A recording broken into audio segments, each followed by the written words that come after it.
This is Dangerous Assignment, Rangoon, Burma, the Australian version. In 1955, Burma was one of the most strategically important nations on Earth.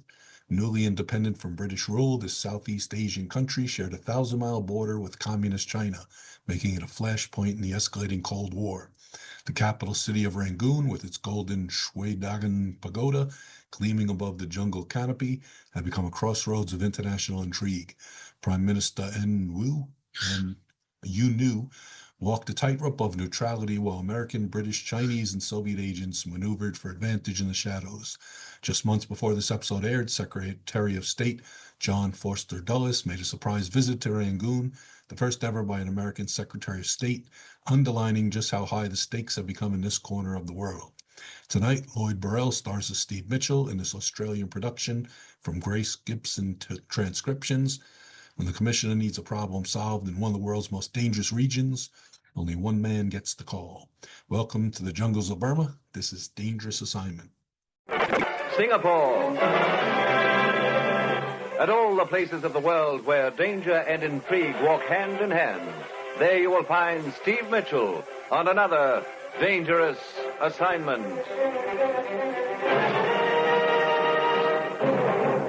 Dangerous Assignment, starring Lloyd Berrell as Steve Mitchell.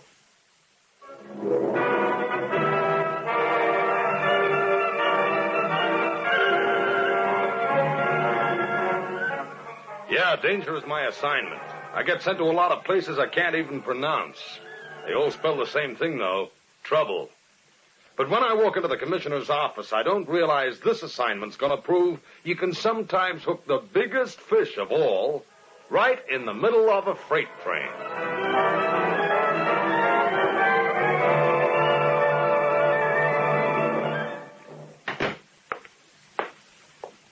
Morning, Commissioner. You sent for me. Steve, ever been on the road to Mandalay? Many times. Vocally, that is. Used to be the theme song of our Jolly Fellows Clam Digging and Marching Society. Well, this time you're actually going to travel that road, Steve. On your way to meet an American newspaper man named Forrester. What's it all about, Commissioner? Lately, we've been concerned over the leak of strategic materials and equipment from this country. Materials originally intended for Indochina, Malaya. You mean some of that equipment isn't getting there, huh? Right. It's winding up in Burma, then being shipped on through the back door of China. So how does this newspaper man fit into the picture? Chris Forrester knows the Orient. He's been there for years, has many contacts. He got in touch with us last night, said he had certain information which might help us plug up that leak of supplies. Okay, Commissioner. Get over there, Steve. Talk with Forrester. Get to the organization behind all this and smash it. Well, that's it. You've got your assignment. Good luck.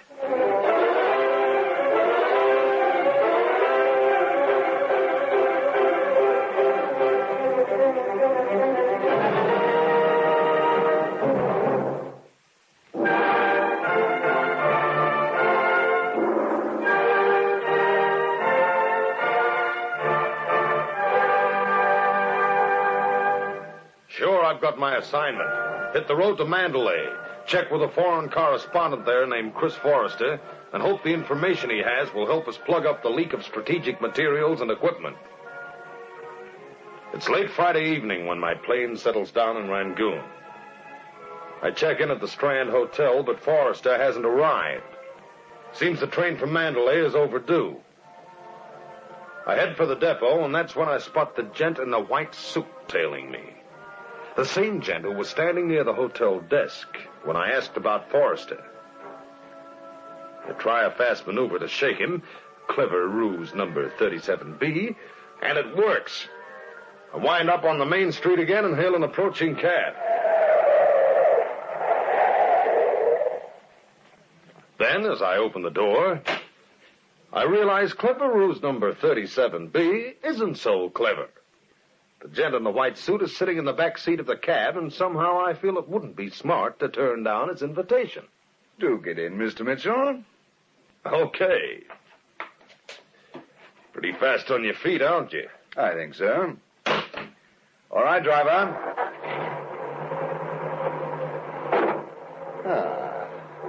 Now, I'd like to have a little talk with you, Mitchell. Friendly talk? But of course. I might believe it if you took that hand out of your coat pocket. May I ask what you want with Chris Forrester? You may, only I don't think you're going to get an answer. In that case, your identification papers, please. Come, Mr. Mitchell. Here you are. Thank you. Oh, I see. My apologies, Mr. Mitchell. What's this all about? Well, perhaps you'd best look at my credentials. There you are. Ben Grayson, Chief Investigator, Southeast India Insurance Company, Melbourne. You see, Mr. Mitchell, my company is interested in Forrester, too, in the work he's doing. We wouldn't want anything to happen to him. We're counting on him for some very valuable information. Oh? And we're willing to pay for it. As a matter of fact, I have a check in my pocket for him. £2,000, a small bonus. And this information is in regard to... The hijacking of freight insured by our company. We handle a good many firms in this area, Mr. Mitchell, and the company's been taking an awful beating in the past 6 months. The bosses have been on my neck, wanting me to do something about the situation. Job hanging by a thread? No, not exactly, but it does make a chap look bad, doesn't it? Oh, I've had some luck. Picked up a few operators, small fry, bush league pirates and the like. Forrester seems to be on the right trail, though. He's after the big wheel, the power behind a gigantic organization operating in this area. That's why I'm here, Grayson.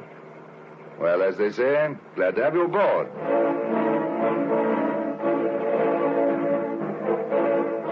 Ten minutes later, we pull up at the railway station. While Grayson goes off to inquire about Forrester's train, I take a quick stroll around the depot. Seems to be an awful lot of activity about for this time of night.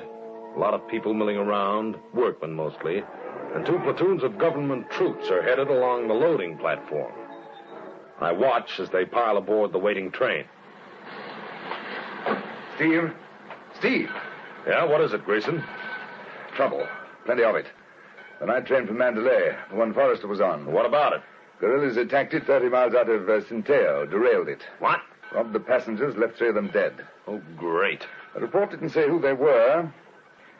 Do you think one of them might be Forrester? Well, let's find out. This, I take it, is the relief train? Yes, leaving in a few minutes. Okay, let's latch on. Grayson and I are aboard as the relief train pulls out of the depot, picks up speed, rolls northward toward Mandalay. Hours later, we watch the dawn come up, not across any bay, and not like thunder, but quietly hot, sticky. Then, finally, we arrive at the scene of the wreck. The locomotive, looking like a wounded bull elephant, lies sprawled across the tracks. Behind it, 2 passenger cars form a neat pagoda. First, we check the casualties. 2 of them are natives, the third is the engineer. Grayson and I split up, start checking the passengers lined up on both sides of the track. No sign of Forrester. No one seems to remember him. That is, until I reach a short, heavy-set gent sporting an expensive, though badly wrinkled, tan gabardine suit. American chap, you say? Tall, graying about the temples. Oh, yes. It seems to me, his name was, Forrester. Oh, yes. We were in the same car. Spoke with him briefly. Do you know where he is? No. Should be about somewhere close by. When did you see him last? Oh, some time ago, before the attack, that is. Got into a small conversation with him regarding bicycles. I represent the Birmingham Thunderbolt. Excellent wheels, sir. Stout little machine and all that. I'm sure. Thanks for one moment, sir. Tala, would you pop over a moment, please? She might be able to help you, sir. Lovely girl, lovely. From Singapore. Don't know what she does, but whatever it is, she must do it well. Yes. What is it, Mr. Perryman? Oh, my dear, gentlemen, I didn't get the name, sir. Steve Mitchell. Tala, Mr. Mitchell. My name is Perryman, Andrew. How do you do, Mr. Mitchell? Hi. He's looking for a chap, friend of his, Forrester. Oh, yes, the newspaper writer. A most charming gentleman. Oh, quite. The point is, have you seen him? Why, no, I haven't. You a friend of his, too? We met on the train. He did off rather well, eh, Maria? Merely a pleasant conversation. You were with him when the guerrillas attacked the train? Yes, we heard shots, and then the train stopped suddenly. There was great confusion. And Forrester, what happened to him? I do not know. In all the excitement, he just vanished. He could have got off the train, you think? Yes. I thought of doing the same. Started to, but the rebels suddenly appeared and forced us to remain in the car. Ghastly lot they were. I know a smattering of the Karen dialect. Managed to catch part of their conversation. I got the impression they were looking for someone in our car. Yeah. Could be, Mr. Perriman. Could be. Thanks.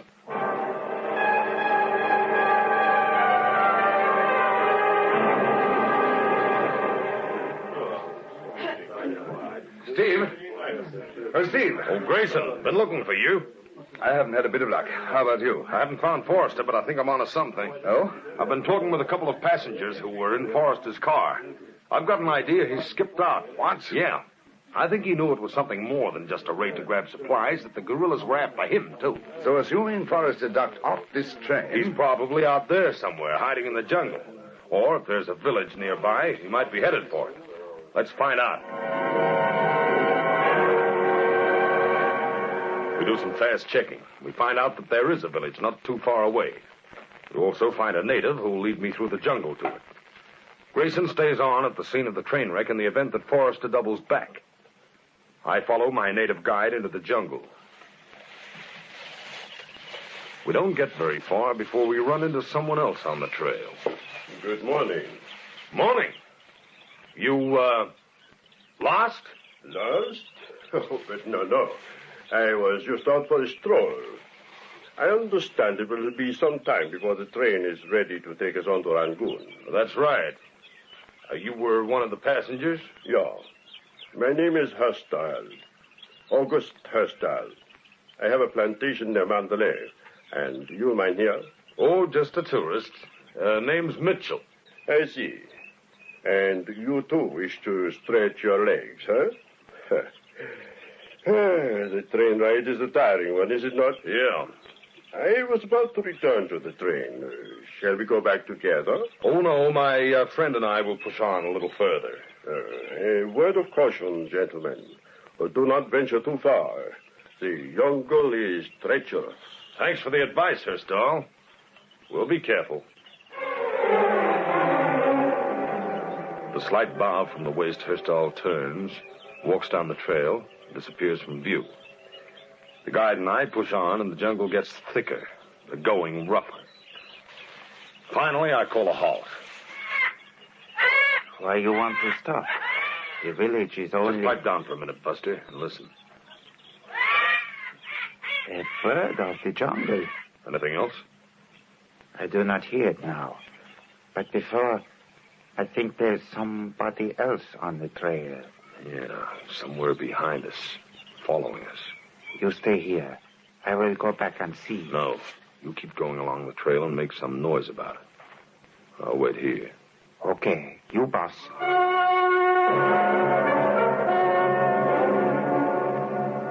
I ease off the trail and wait. I can hear the guide moving up ahead in the jungle. Then it's quiet. 5 minutes go by. 10. Nothing happens. I slip out of my hiding place, take off after the guide. I find him about 200 yards down the trail. He's dangling from the branch of a tree with a noose of vines around his neck. And he's dead.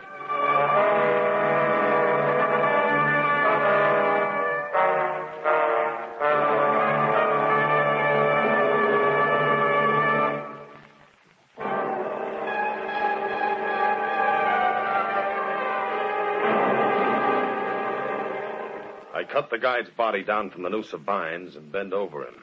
I bend just in time. Slug whistles over my back. I dive into the brush and hug the ground. There's no sign of the sniper anywhere. That's just the way I want to keep it. I circle on all fours toward the trail, finally reach it, take off in the direction the guide has told me the village is.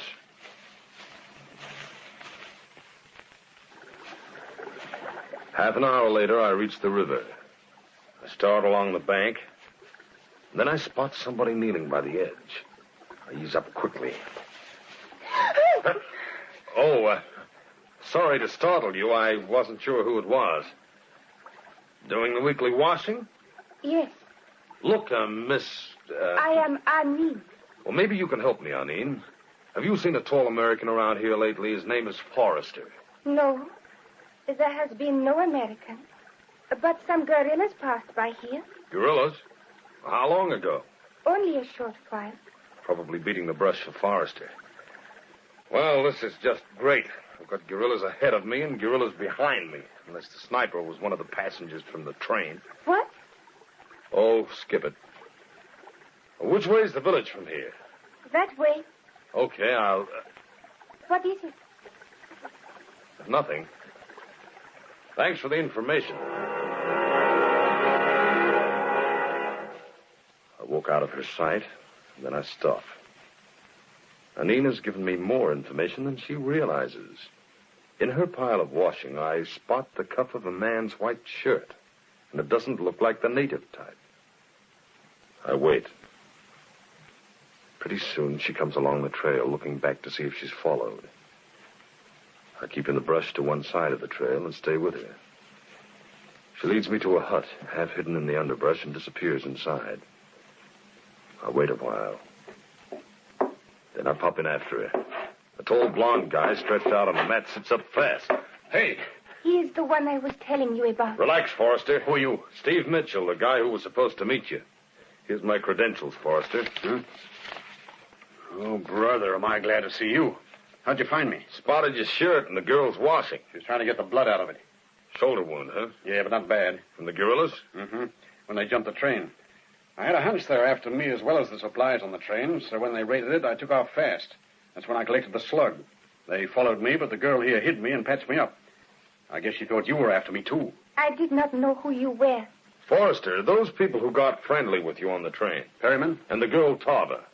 Either one of them could have been planted there to put the finger on you for the guerrillas. Yeah. That thought occurred to me, too, when I was on the run. Or it might have been Hurstall. Who? I ran into him in the jungle near the train. Said he was one of the passengers out for a walk. Remember meeting him on the train? No. Well, one thing's sure, we've got to get you out of here and back to the train fast. In the village, one of the men have a small boat. I will go and talk to him. I am certain he will help. We head down river away and then double over to the train, huh? Yes. The guerrillas do not bother with native boatmen, and you can both hide in the bottom under some covers. You remember the place at the river where I was washing clothes, Mr. Mitchell? Wait for me there.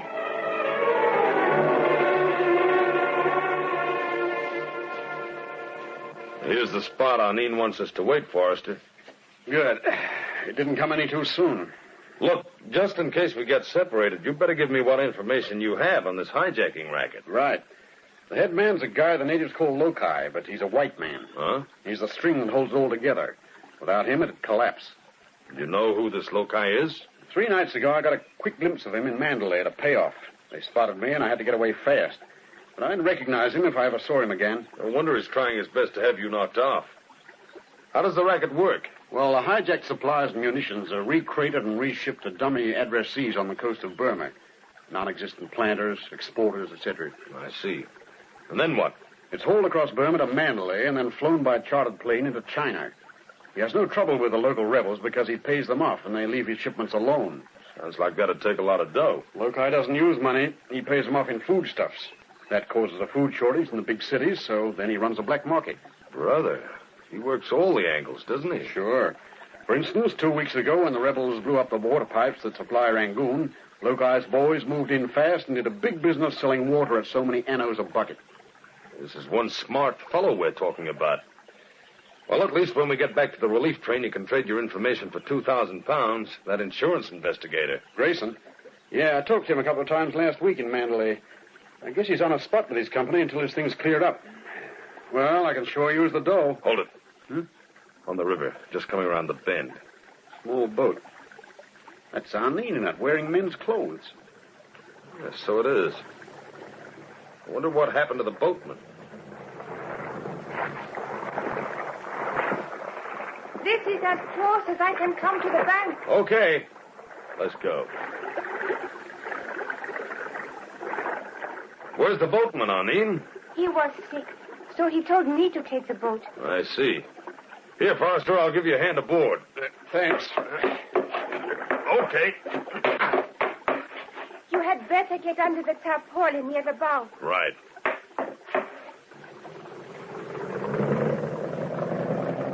Stay under cover. There are many guerrillas in the area. Right. There, that ought to hide us. We can see out of this torn place. Forrester. Yeah? She sure seems cooperative. Mm-hmm. Maybe a little too much so. If the price in your head is as high as I think it is, she may be trying to collect it herself. Mm-hmm. Maybe by taking us to the local guerrilla chief, Tuan Cole. Just the same, we'd better play along for the time being. This boat's our best chance of getting out of here. Yeah. Hey, get down. Boat over there near the other side of the bank. 3 natives in it. Guerrillas. Nam! Nam Lebu! Tuanko! Nam! Nam Lebu! Oh, great. You understand any of it? Enough to tell me who our friend Arlene is. Huh? I told you the local guerrilla chief was Tuanko. She's his sister. What? Look, that other boat's out of sight. Let's get out of here before... Steve, up ahead. That native bridge across the river. 3 guys perched up there with Tommy guns. And those boats on the bank. I think we're being taken to guerrilla headquarters. Yeah. Looks like we've drifted right into a nice little trap. I start to crawl out from under the tarp so I can grab the helm. But just as I stick my head out, something very hard hits me over the ear. And I fall.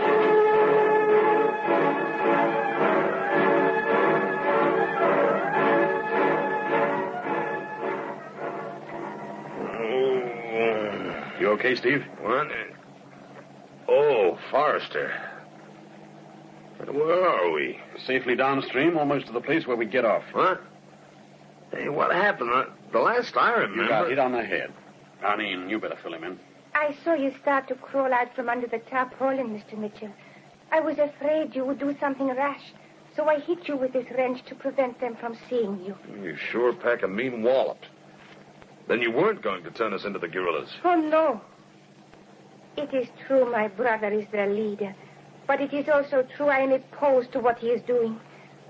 I, too, wish freedom for my country, but not his way, and not when it means kidnapping and murder.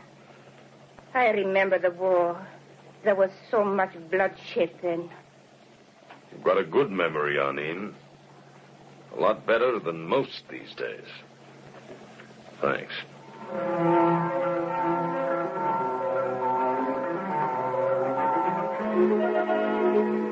A couple of minutes later, she pulls the boat over to the bank and lets us out. We head through the brush in the direction of the train and Grayson. It can't be far, Steve. Pretty soon we spot it. They've hooked the passenger cars on behind the relief train. Then I see Perriman, Tava, and Hurstall climb aboard one of the cars. We stay out of their sight. Any one of them could be the one who put the finger on Forrester. Starting up. We try to hurry, but Forrester's wound slows him down. I put him across my shoulders in a fireman's carry and take off after the train. And then I spot Grayson on a flat car on which a crane is mounted. Hurry, Mitchell! I come up beside the flat car, roll Forrester onto it, and I am aboard. Good show, old boy. Oh, for a minute, Grayson, I thought we were... Hey, why the gun? Mitchell, don't you know who this is? Sure, it's Grayson. This is Lokai, boss of the hijacking racket. What? Quite right. Look, Forrester, you told me you talked to Grayson a couple of times last week. How come you didn't recognize him as Lokai then? I talked to him on the phone. Oh, great. Great is right. I'm quite indebted to you, Mitchell, for dropping Forrester right into my lap. Now I can get both of you out of my hair at the same time. My eyes flick up at the crane hanging overhead, then at the cable which leads down to the big hook resting on a box behind me. If I can get hold of it, it's our only chance. But Grayson is raising his gun, aiming right at me. Can't move quickly enough to do anything. But Forrester has been watching me, guessing what's in my mind. He moves slowly along the floor, reaches out suddenly, and grabs Grayson's leg. It isn't enough to topple a man, but it gives me that split second I need. I grab the hook, yank, and then jump aside and swings past, catching Grayson.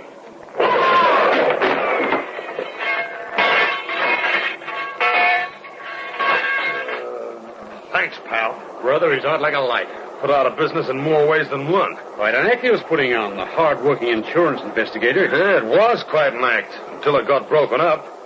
Or rather, until he got the hook.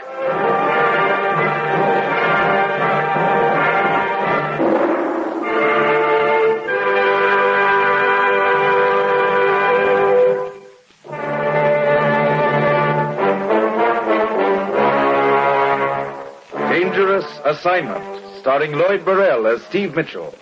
This is a Grace Gibson radio production directed by Lawrence H. Cecil. Be with us again next week, same time, when Steve Mitchell will embark on another dangerous assignment.